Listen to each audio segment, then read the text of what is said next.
Distinguished guests, please rise for the posting of the colors. Chers invités, veuillez vous lever pour l'affichage des couleurs.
Almighty God, our sons, pride of our nation, this day have set upon a mighty endeavor, a struggle to preserve our republic, our religion, and our civilization. Our religion and our civilization, and to set free a suffering humanity. Lead them straight and true. Give strength to their arms, stoutness to their hearts, steadfastness in their faith. June 6, 1944, D-Day. France has been occupied by Nazi Germany for almost 4 years. Some countries have suffered under their sinister yoke even longer. Unfathomable crimes were committed against whole peoples. But the burdens of nations can only be lifted by the efforts of individuals. Early that morning, Lieutenant John Spaulding, a 29-year-old sports writer from Owensboro, Kentucky, assisted by 25-year-old Sergeant Philip Strachik, a truck driver from New Jersey, commanded 32 men in E Company, 16th Infantry, as part of the first wave onto Omaha Beach, where more than 2,400 men would be killed or wounded that same day. Navigating rough waters, they took on machine gun, mortar, and artillery fire, but were able to make it out of the water and across the beach, bypassing a German machine gun emplacement 100 yards to their left that was mercilessly cutting down men from F Company. The radio not working and cut off from the rest of E Company, Lieutenant Spaulding and Sergeant Strachik led their platoon to the base of the bluff behind the cover of a demolished building. Pinned down by gunners from above, they took stock of their situation.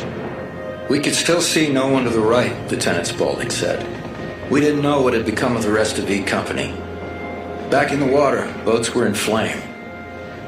I saw a tank ashore knocked out. After a couple of looks back, we decided we wouldn't look back anymore." Taking relentless fire from above, avoiding landmines underfoot, Lieutenant Spaulding, Sergeant Strachik, and their men pushed upward. They reached the top and overran the machine gun nest, opening a path for the men below to follow. Fighting onward, they continued along the bluff, attacking enemy fortifications from the rear, clearing trenches and pillboxes, and taking prisoners. Lieutenant Spaulding, Sergeant Strachik, and the rest of their platoon secured a pathway for the thousands of men bottled up on the beach behind them. The advance could now continue. But military prowess and tactical skill like this were only part of what propelled America's sons to the top of that bluff and beyond. There was something more. In the words of General Dwight D. Eisenhower, Supreme Allied Commander, they had embarked on a great crusade, and the hope and prayers of liberty-loving people everywhere marched with them. That great crusade would eventually free the tyrannized peoples of Europe and help save the world as we know it. And it all began right here, on June 6th, 1944.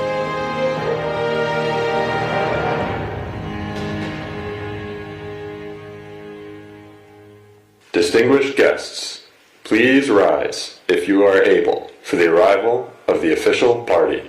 Chers invités, veuillez vous lever si vous le pouvez pour l'arrivée de la délégation officielle.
Distinguished guests, the President of the United States of America and Dr. Biden, accompanied by the President of the French Republic, Mrs. Macron. Chers invités, le président des États-Unis d'Amérique et la Dr Biden, accompagnés du président de la République française et de Madame Macron.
Distinguished guests, please remain standing for the national anthem of the French Republic, followed by the national anthem of the United States of America.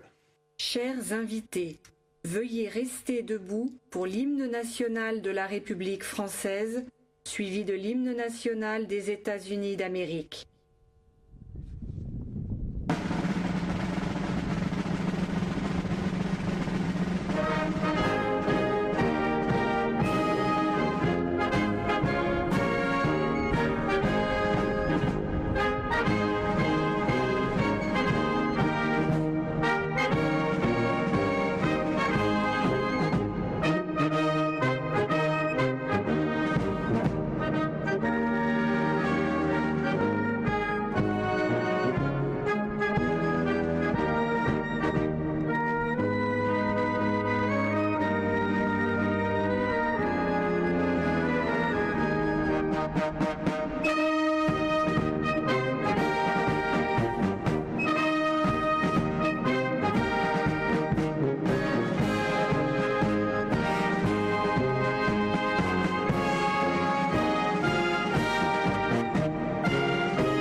Distinguished guests, please remain standing for the invocation delivered by Chaplain Karen Meeker. Chers invités, veuillez rester debout pour l'invocation prononcée par l'aumônière Karen Meeker.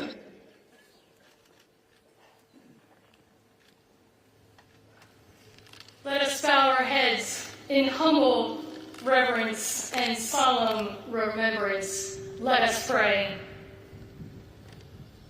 God, when you needed someone to defend freedom, you made a soldier. When you needed someone to fight tyranny, you created a Marine. When you needed someone to protect the skies, you made an airman. When you needed someone to guard the seas, you made the sailor. And to patrol the shores, the Coast Guard.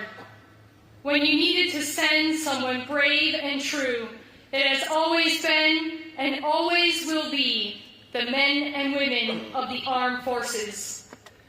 When the world needed heroes, you called the greatest generation to courage, and their answer still echoes in the soul of the nation. Shine your eternal light upon those whose gravestones encircle us as silent sentinels, reminding us of the price of liberty. Comfort with your abiding presence those who mourn empty tables and empty chairs, of those who gave their best hopes for our brighter tomorrows.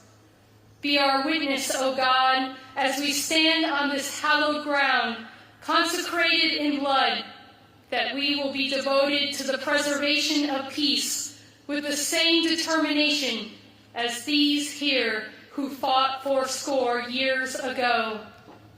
As storm clouds gather on the horizon once again, rise up, O God, the next greatest generation, to meet every challenge with an unbreakable resolve to do what is right and good in your sight, not counting the cost, but weighing the unfinished work of freedom, a vision where all people can pursue the life to which you have created them.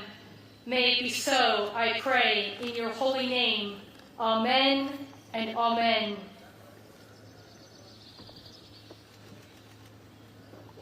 Distinguished guests, please take your seats. Chers invités, veuillez prendre place. Please welcome the Secretary of the American Battle Monuments Commission, Charles K. DeJew. Veuillez accueillir le secrétaire de la Commission américaine des monuments de guerre, Charles K. DeJew.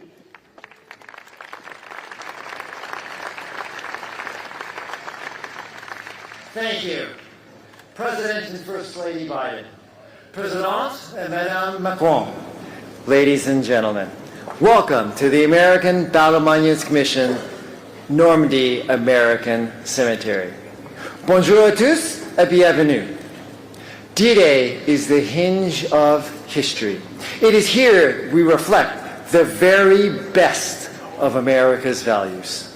When America sends its young, its brave, its finest, we do not send them to fight for a king or crown. We do not fight for a sect or a denomination. We do not fight for a motherland or a fatherland. No, and we never, ever fight for conquest or plunder or enslavement of another people. When America is at its best, America sends its young, its brave, its finest to fight for simple, humble values. The values of freedom, liberty, and democracy. And when the job is done, when the mission is accomplished, when the tyrant is taken down and democracy is stood up, America does something unique in the history of mankind. We go home. All that America asks for in return for the sacrifice of our young, our brave, and our finest are a few small plots of land to bury our dead. All of you are seated here in one of those small plots of land. That is why this date, June 6th, this place, Normandy, and this ceremony here is so important. It is a reminder to all of us of the true cost of war and the real price of freedom. It is a price that we paid on D-Day 80 years ago. It is a price that we remind all authoritarian dictators today that if necessary, we will pay that price again to ensure the success of freedom. And that is ultimately why France knows, the United States knows, and we know. La France connaît, et les États-Unis connaissent, et nous connaissons that the world's most powerful weapon system is not a T-72 manned by mercenaries. It is not a Fujian aircraft carrier patrolling artificial islands. It is not a suicide terrorist killing and slaughtering innocents. No. The world's most powerful weapon system was, is, and shall forever be a free people willing to fight for freedom. Ladies and gentlemen, thank you for coming here. Thank you for remembering here. Thank you for France and the United States of America.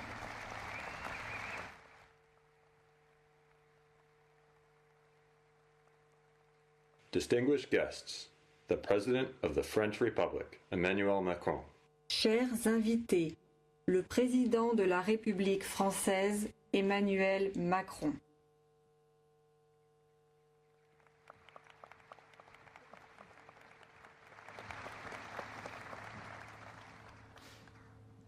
Monsieur le Président des États-Unis, cher Joe Biden, Madame la Première Dame, Dr. Jill Biden, Mesdames et Messieurs, en vos grades et qualités, Messieurs les combattants du débarquement, chers vétérans, Mesdames et Messieurs,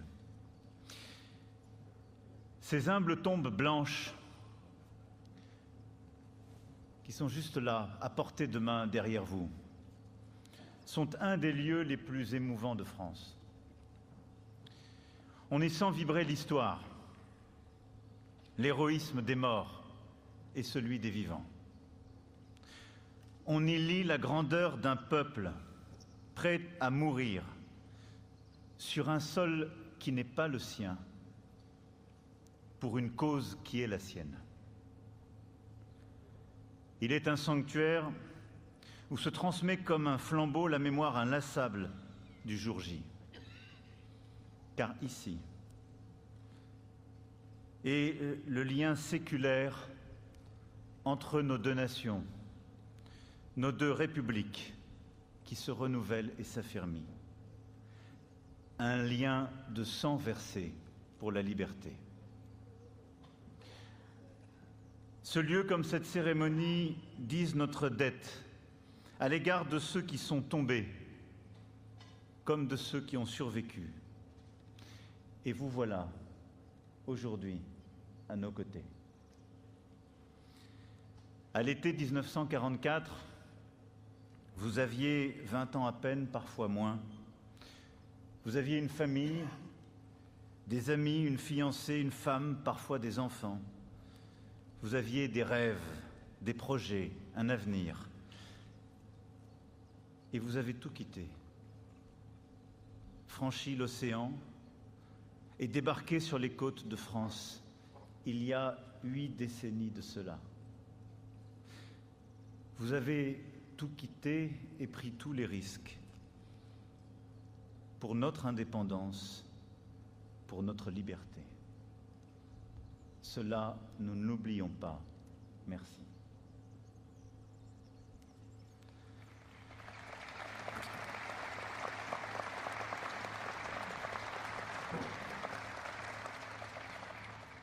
Vous êtes venu ici et vous avez rejoint notre guerre pour y faire basculer l'histoire. Oui. Vous êtes venu ici, Mr. Hilbert Margol, débarqué à Marseille en janvier 1945, remontant l'Europe de la Provence à la Pologne, jusqu'à ce jour dramatique où, avec votre frère jumeau Howard, vous avez découvert les charniers de Dachau. Vous êtes venu ici, Mr. John Wardle, fantassin auquel votre courage a valu une blessure à Hürtgenwald, en Allemagne, en pleine bataille. Vous êtes venu ici, Mr. Robert Pedigo, pour combattre avec votre escadrille de Saint-Laurent à l'Allemagne.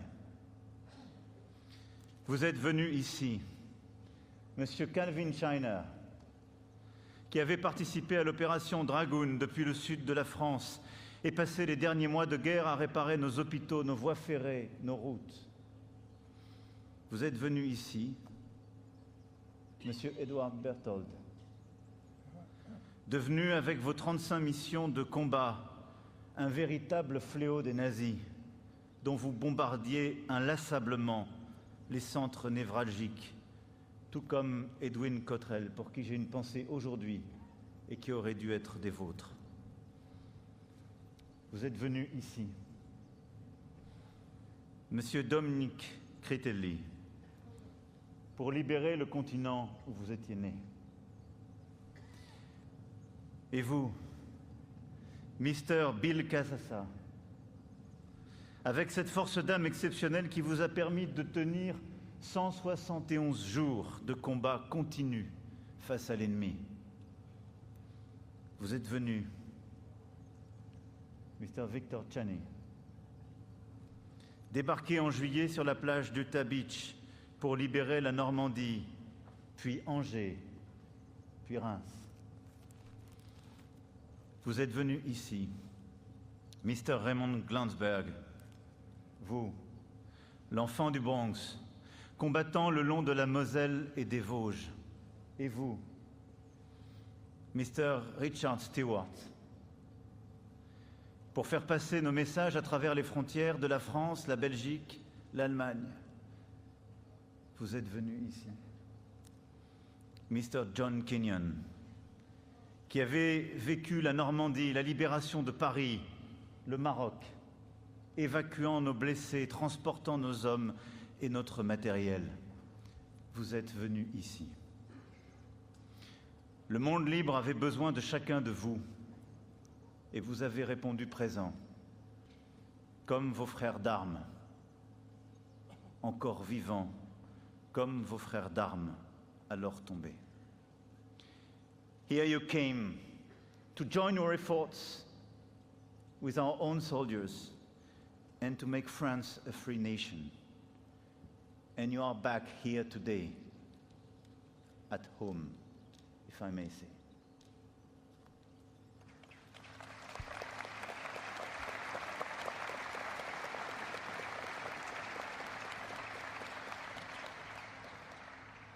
Rangers, lead the way. Telle fut l'exclamation de Norman Cotta sous le feu de la mitraille à ses hommes, sous la pluie d'obus. Vous êtes venus ici, alors vous voilà à jamais chez vous, sur le sol de France, et nous n'oublions pas. À vous, hommes de la Great Generation, de nous enseigner à notre tour à être grands, à lutter pour la paix et la liberté du monde. À nos côtés, vous avez fait cette guerre et nous l'avons gagnée. Alors pour vous qui êtes là, et pour vos camarades qui ne le sont plus, et dont vous portez la mémoire en ce jour, pour votre bravoure au service de notre liberté, j'ai l'honneur de vous remettre les insignes de chevalier de la Légion d'honneur. Merci.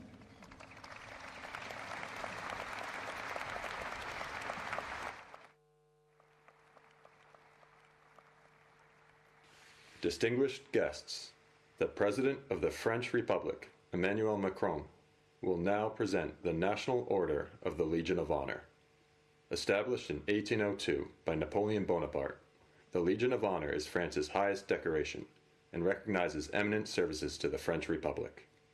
This distinguished award to these American veterans acknowledges their service and participation in the liberation of France during the Second World War. Chers invités, le président de la République française, Emmanuel Macron, va maintenant présenter l'Ordre national de la Légion d'honneur.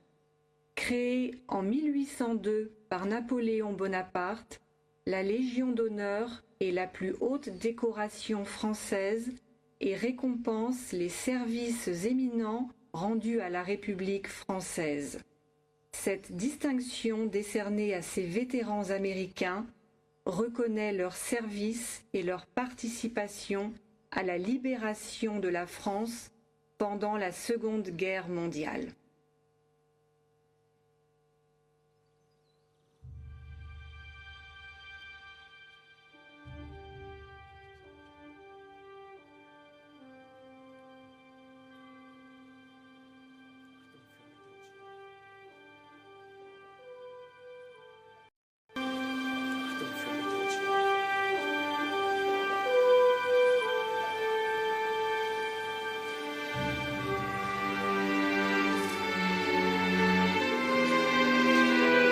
Monsieur Hilbert Margol, au nom de la République française, nous vous faisons chevalier de la Légion d'honneur.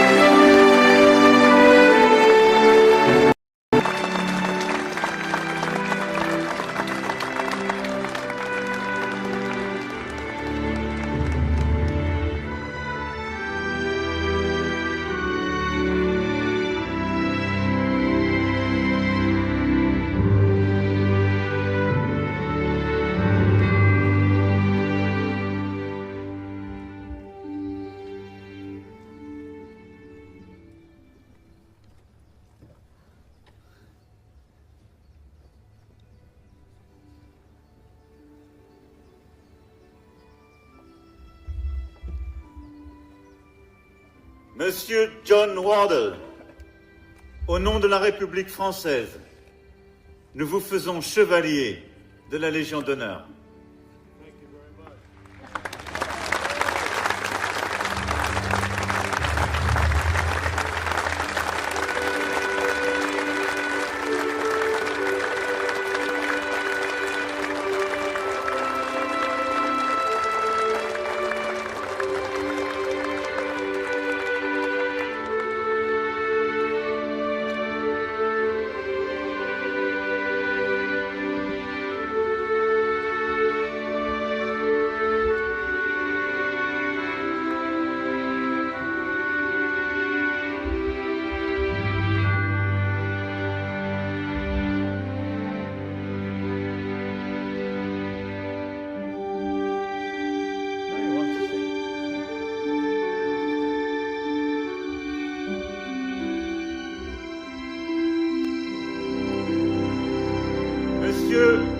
Norbert Péligot, au nom de la République française, nous vous faisons chevalier de la Légion d'honneur.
Monsieur Calvin China, au nom de la République française, nous vous faisons chevalier de la Légion d'honneur.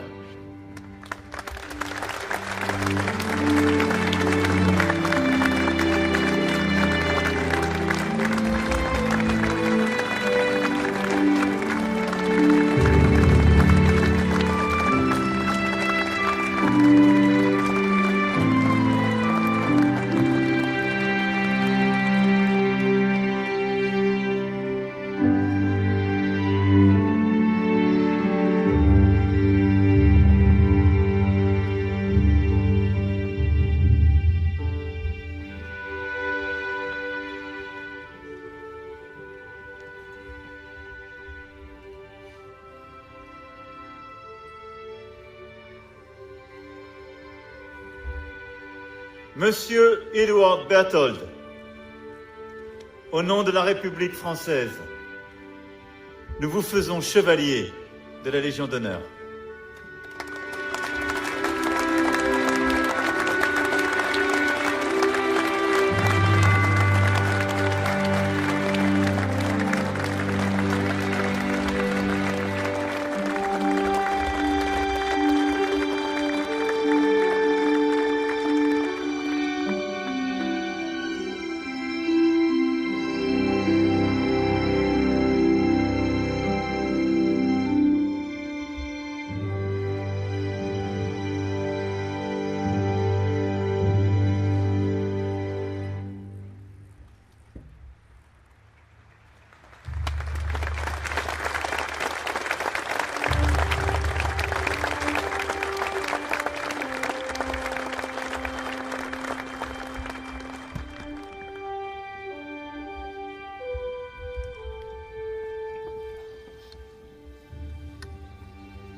Monsieur Dominique Critelli, au nom de la République française, nous vous faisons chevalier de la Légion d'honneur.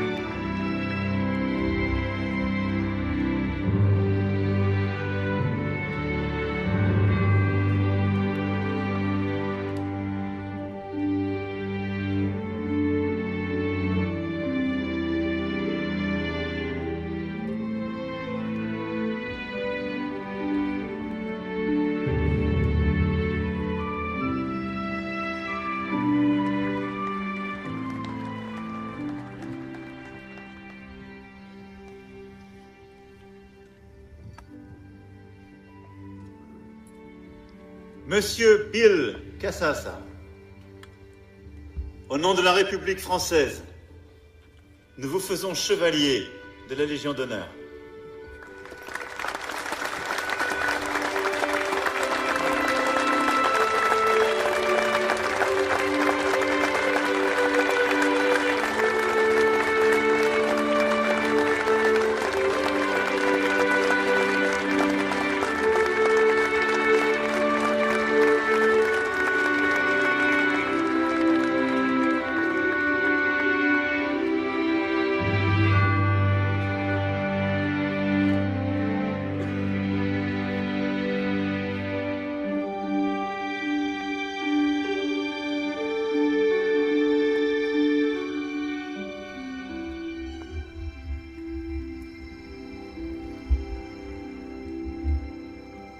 Monsieur Victor Channing, au nom de la République française, nous vous faisons chevalier de la Légion d'honneur.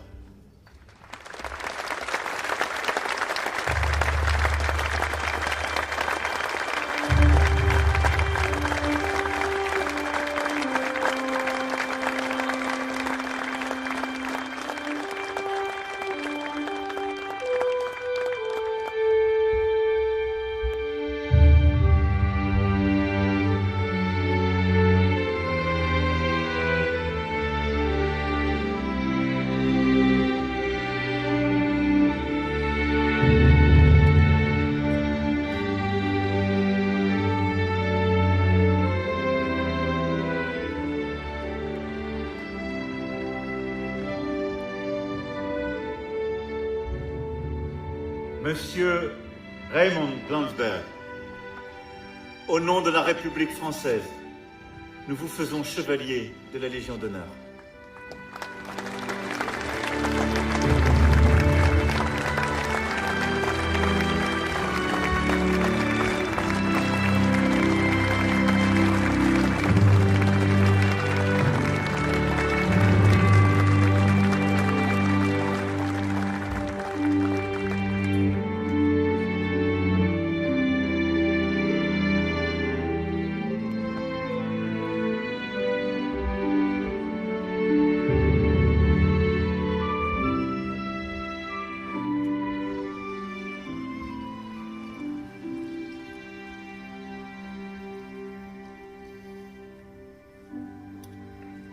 Monsieur Richard Stewart, au nom de la République française, nous vous faisons chevalier de la Légion d'honneur.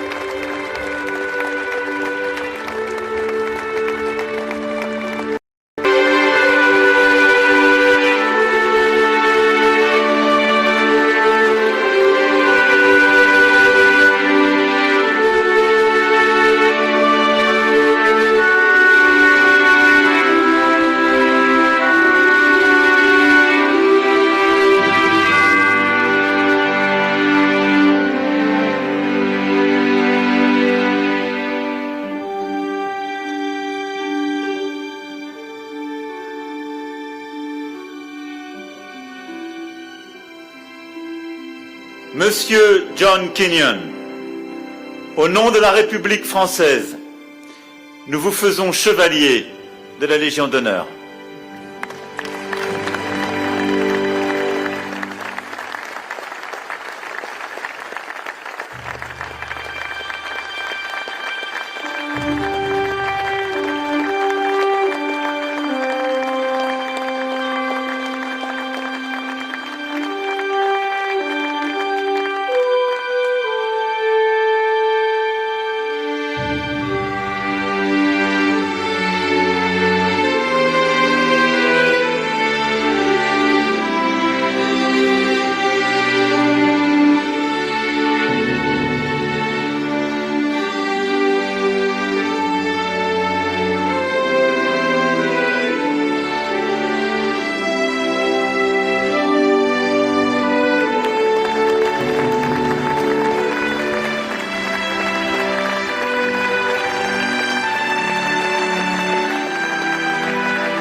Distinguished guests, please welcome the Honorable Lloyd J. Austin III, Secretary of Defense of the United States of America.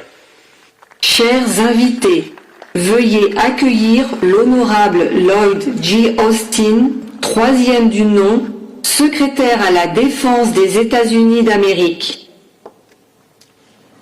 President Biden, Dr. Biden, President Macron, Mrs. Macron, distinguished guests, ladies and gentlemen, and above all, the veterans of World War II. I am honored to stand again at this hallowed place. We bow our heads to remember the more than 9,000 U.S. and Allied soldiers killed or wounded on D-Day by Hitler's forces. On behalf of the United States Department of Defense, I am here to give thanks, inadequate as that word may be. 80 years later, we thank the young Americans who took the beaches, who helped liberate France, and who helped free this continent from Nazi tyranny.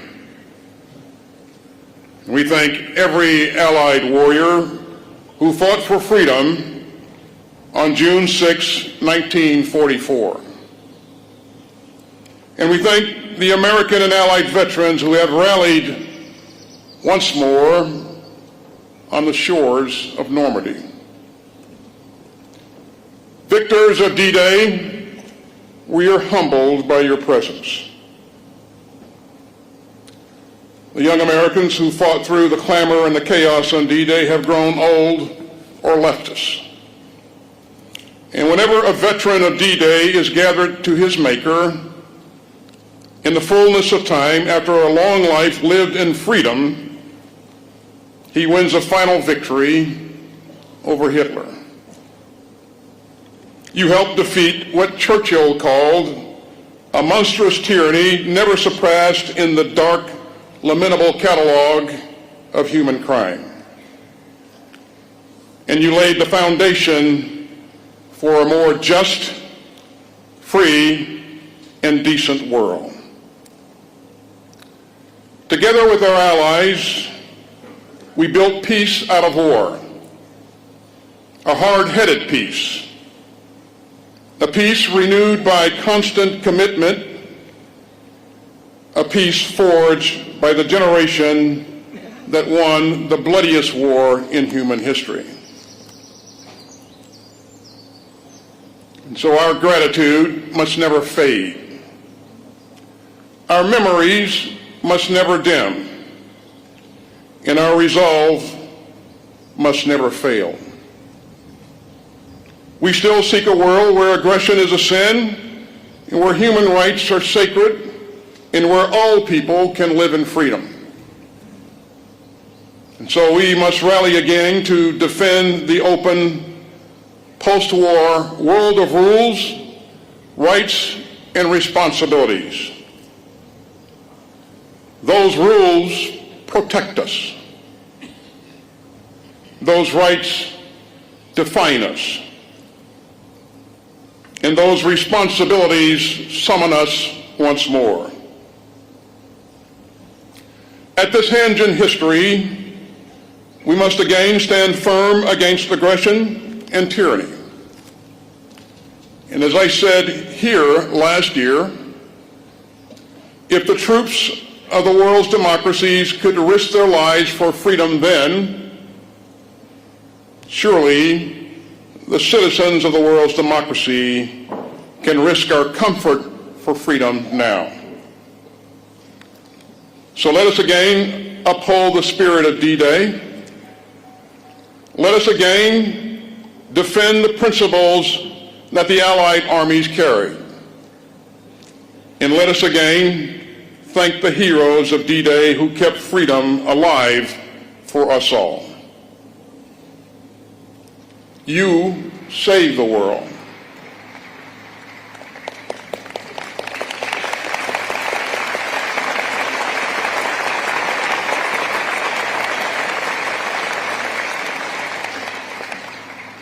You saved the world, and we must only defend it.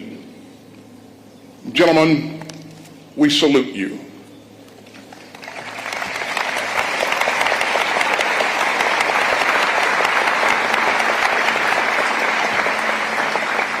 May God bless the American and Allied troops who fought here. May God bless the United States of America and may God bless all who cherish human freedom. Thank you.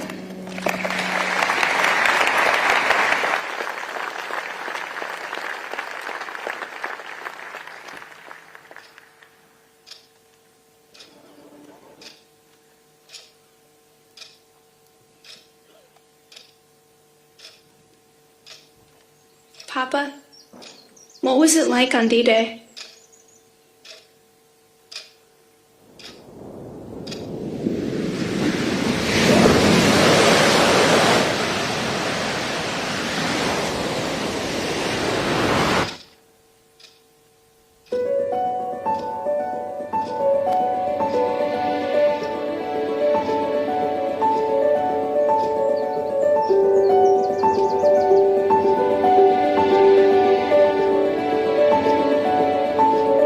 We had no idea what we were going to do or where it would happen, but it was a decisive battle for us because our mission was to establish ourselves on the beach. When we were on that boat, on that Hickens boat, everybody talked about the same thing, helping each other and not getting killed. We started up this sandy area and there were hundreds of men inside. My father jumped about 1:30 in the morning on June 6th. June 6th. The plane was too low, it was too fast. The fire coming up was so thick, it was like you could walk on it. It wasn't something that we had ever seen before in all of our training. I always have said that there was the power of my mother's prayers that saved me that day.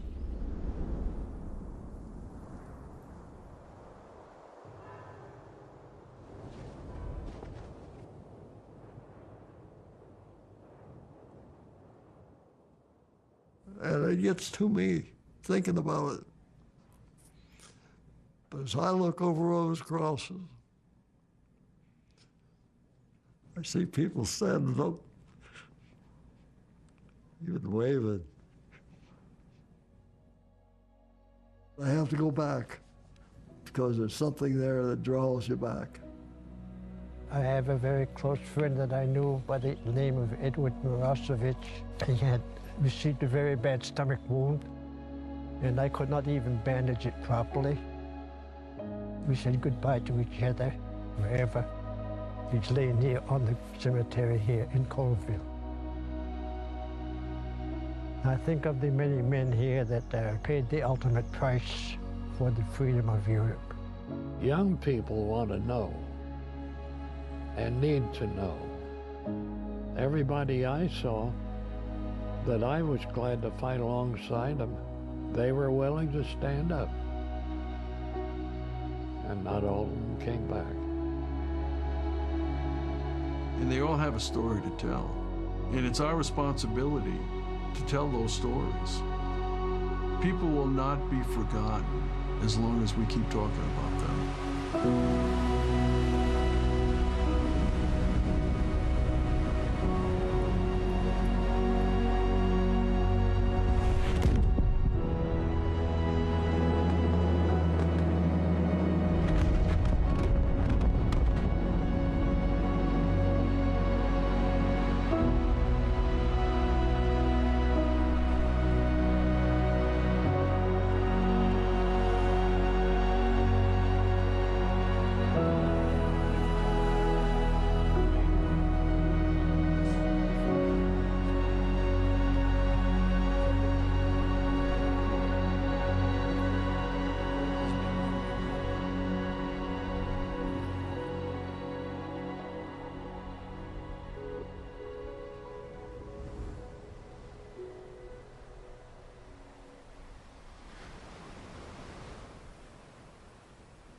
I am not a hero, I just did my job. The real heroes are laying here on the cemeteries.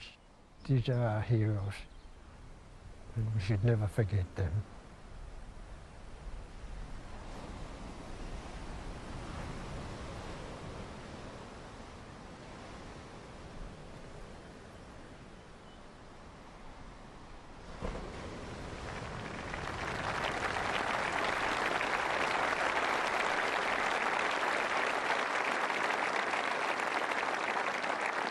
Distinguished guests, the 46th President of the United States of America, Joseph R. Biden, Jr.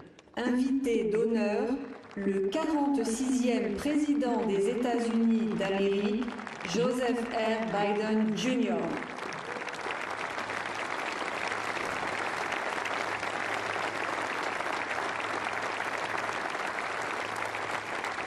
The hour had nearly come. Monday, June 5th, 1944. The evil of Hitler's Third Reich was devastating the world. Nazi Germany had subjugated the once free nations of Europe through brute force, lies, and twisted ideology of racial superiority. Millions of Jews murdered in the Holocaust. Millions of others killed by bombs, bullets, bloody warfare. Hitler and those with him thought democracies were weak, that the future belonged to dictators. Here, on the coast of Normandy, the battle between freedom and tyranny would be joined. Here, on that June morning, the testing was at hand. President Macron, Mrs. Macron, Secretary Austin, Secretary Blinken, distinguished guests, most of all, our honored veterans who met that test at the ages, the test of ages to that moment, 80 years ago today.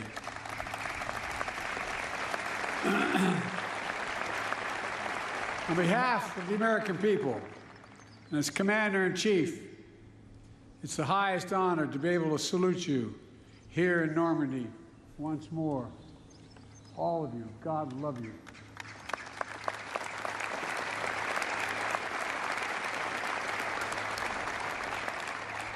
Winston Churchill called what happened here, quote, "greatest operation ever," end of quote. After years of planning, Operation Overlord was ready to launch just as soon as the weather turned. Across the choppy English Channel, the Supreme Commander of the Allies, Dwight D. Eisenhower, waited. The largest force ever of its kind, built by 12 nations. Men, guns, planes, naval craft of every description waited. The world, captive and free, waited. Finally, Eisenhower's forecasters said there was a window in the weather. It would open briefly on Tuesday, the 6th of June. The general weighed the options and gave the order. At dawn, the Allies would strike. The great crusade to free Europe from tyranny would begin. That night, General Eisenhower drove to the English town of Newbury to visit paratroopers of the 101st Airborne. There were men from all over America. It was estimated that 80% of them would be killed within hours. That was the estimate. But they were brave, they were resolute, and they were ready. One soldier told General Eisenhower, quote, "Don't worry, sir. The 101st is on the job. Everything will be taken care of." That's what he said. And because of their courage and their resolve, because the courage and resolve of their allies, it was taken care of. From the sea and sky, nearly 160,000 Allied troops descended on Normandy. Many, to state the obvious, never came home. Many survived that longest day, kept on fighting for months until victory was finally won. And a few, a notable band of brothers, are here with us today. Kenneth Blaine Smith is here. On that day, under heavy artillery fire, he operated a rangefinder and radar on the first American ship to arrive at Normandy's coast, providing direct gunfire support for the Rangers scaling the cliffs of Pointe du Hoc. on their daring mission to take out the German batteries. Bob Gibson is here. He landed on Utah Beach about 10 hours after the invasion began. Bullets flying everywhere, tracers lighting up the sky. Bob drove an M4 tractor with anti-aircraft gun mounted on top, providing critical protection for the infantry against the German Air Force. On that day, and for many days after, he continued. Ben Miller is here, a medic with the 82nd Airborne. At 3 a.m. on June 6th, he and 13 other medics flew over the channel in a rickety glider. Its wings were ripped off by giant poles that the Germans buried halfway in the ground to stop them from landing. They crashed, but they survived.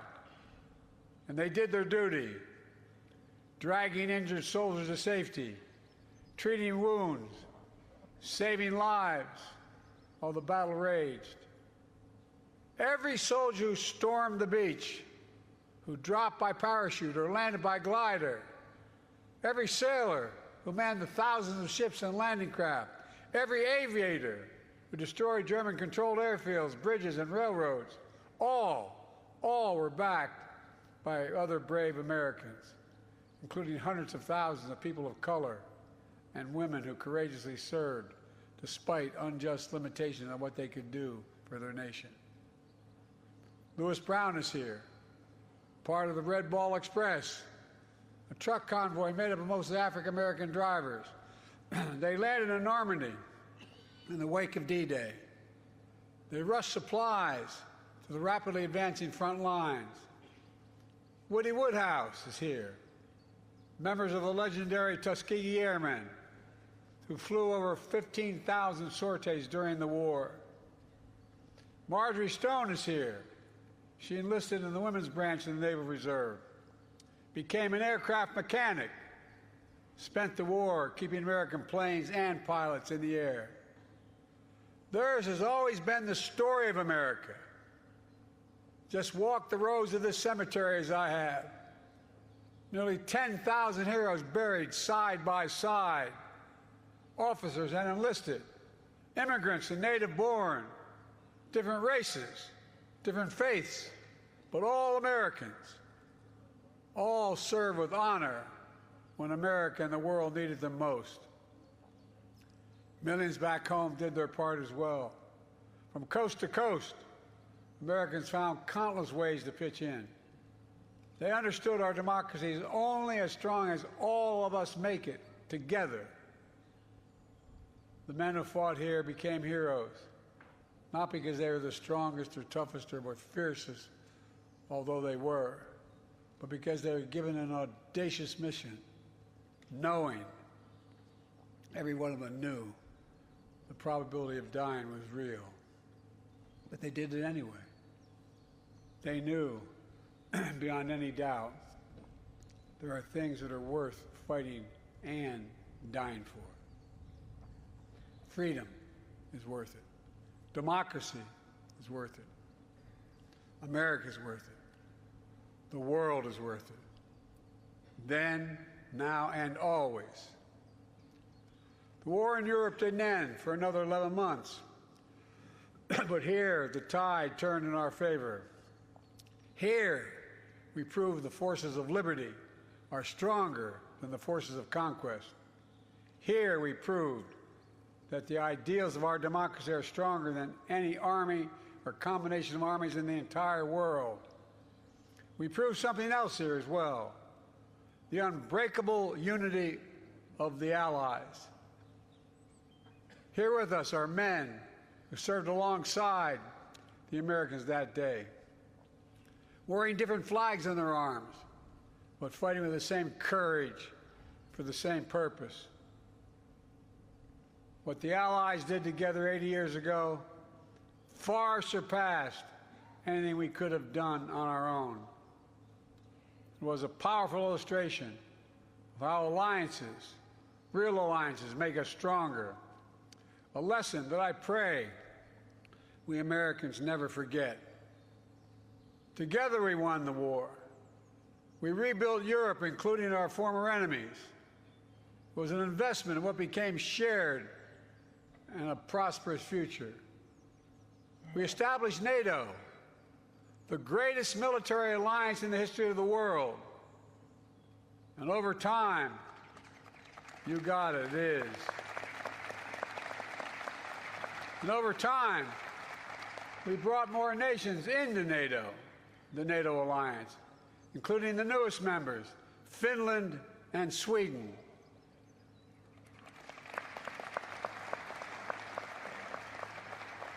Today, NATO stands at 32 countries strong, and NATO is more united than ever and even more prepared to keep the peace, deter aggression, defend freedom all around the world. America has invested in our alliances and forged new ones, not simply out of altruism, but out of our own self-interest as well. America's unique ability to bring countries together is an undeniable source of our strength and our power. Isolationism was not the answer 80 years ago and is not the answer today.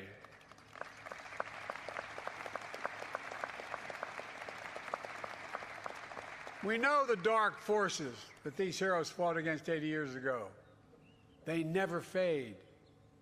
Aggression and greed, the desire to dominate and control, to change borders by force, these are perennial. The struggle between a dictatorship and freedom is unending. Here in Europe, we see one stark example. Ukraine has been invaded by a tyrant bent on domination. Ukrainians are fighting with extraordinary courage, suffering great losses, but never backing down.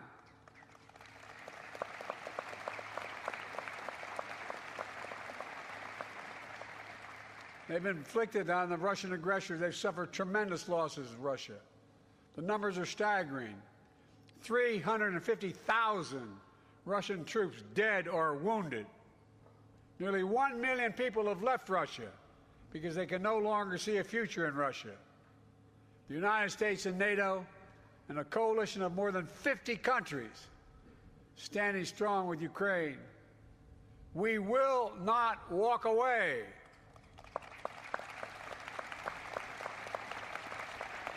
Because if we do, Ukraine will be subjugated, and it will not end there. Ukraine's neighbors will be threatened. All of Europe will be threatened. And make no mistake, the autocrats of the world are watching closely to see what happens in Ukraine, to see if we let this illegal aggression go unchecked.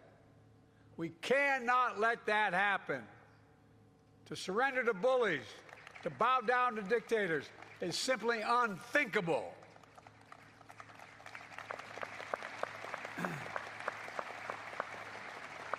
Were we to do that, it means we'd be forgetting what happened here in these hallowed beaches.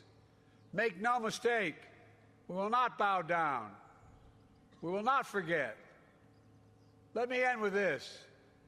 History tells us freedom is not free. If you want to know the price of freedom, come here to Normandy. Come to Normandy and look. Go to the other cemeteries in Europe where our fallen heroes rest. Go back home to Arlington Cemetery. Tomorrow, I will pay respects at Pointe du Hoc. Go there as well and remember, the price of unchecked tyranny is the blood of the young and the brave. In their generation, in their hour of trial, the Allied forces of D-Day did their duty. Now the question for us is, in our hour of trial, will we do ours? We're living in a time when democracy is more at risk across the world than any point since the end of World War II, since these beaches were stormed in 1944. Now we have to ask ourselves, will we stand against tyranny, against evil, against crushing brutality of the iron fist? Will we stand for freedom? Will we defend democracy? Will we stand together? My answer is yes, and only can be yes.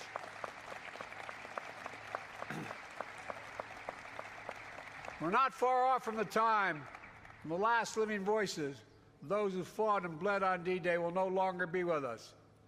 So we have a special obligation. We cannot let what happened here be lost in the silence of the years to come. We must remember it, must honor it, and live it. And we must remember the fact that they were heroes here that day does not absolve us from what we have to do today. Democracy is never guaranteed. Every generation must preserve it, defend it, and fight for it. That's the test of the ages. In memory of those who fought here, died here, literally saved the world here, let us be worthy of their sacrifice.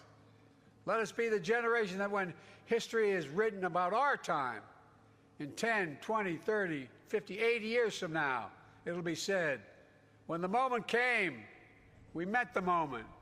We stood strong. Our alliances were made stronger. We saved democracy in our time as well.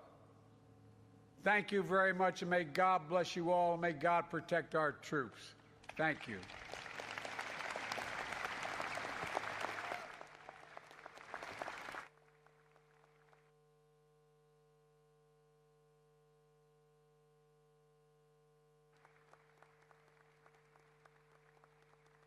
Distinguished guests, in honor of the veterans gathered with us today and those commemorated at this hallowed ground, Lieutenant Commander Catherine Miyamasu will now read the Watch. Chers invités, en l'honneur des vétérans réunis avec nous aujourd'hui et de ceux qui sont commémorés dans ce lieu sacré, la capitaine de corvette Catherine Miyamasu va maintenant lire The Watch, la garde.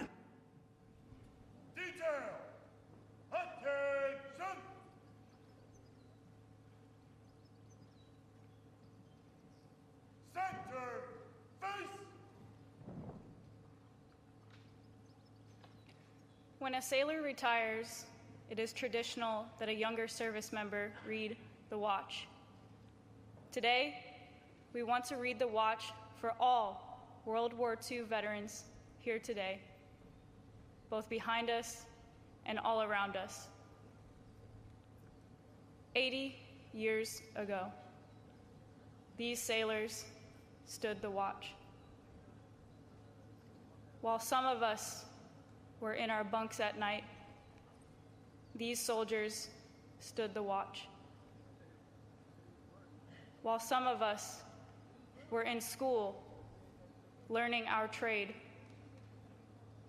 Marines, airmen, and coasties stood the watch. Yes, even before some of us were born into this world. The men behind me and their brothers and sisters who lay before me stood the watch. In those years, when the storm clouds of war were seen brewing on the horizon of history, they stood the watch. Many times, they would cast an eye ashore and see family standing there, needing guidance and help, needing that hand to hold in those hard times. But still, they stood the watch. They stood the watch 80 years ago.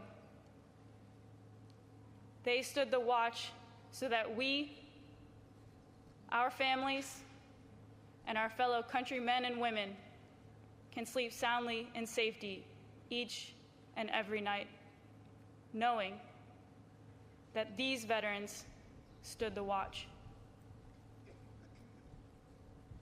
Today, we are here to say, World War II veterans, the watch stands relieved.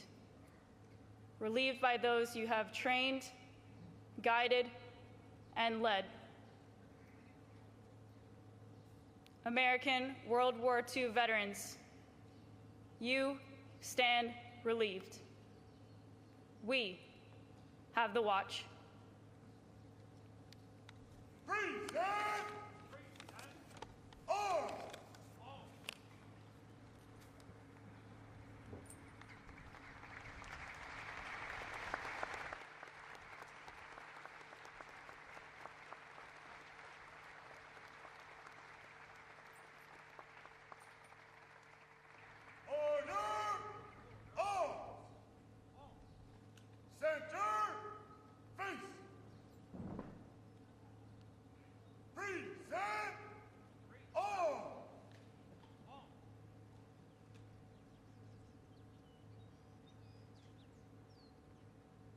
Distinguished guests, please rise if you are able, as we salute those memorialized here at Normandy American Cemetery, and remain standing for the playing of La Sonnerie aux Morts and taps, and the departure of the official party.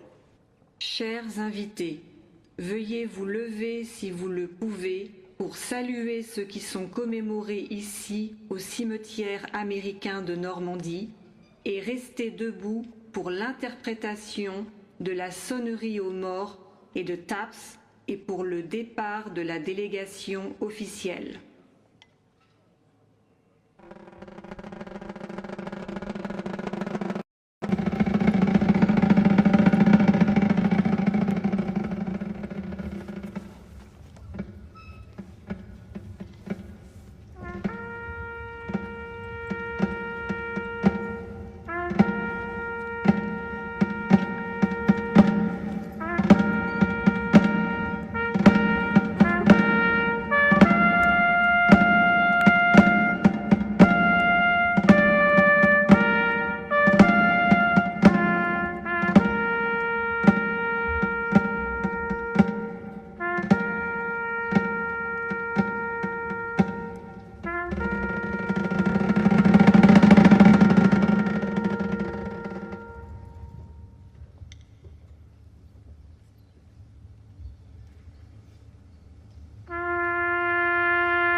On site. What do you see, Das? Well, Lon, currently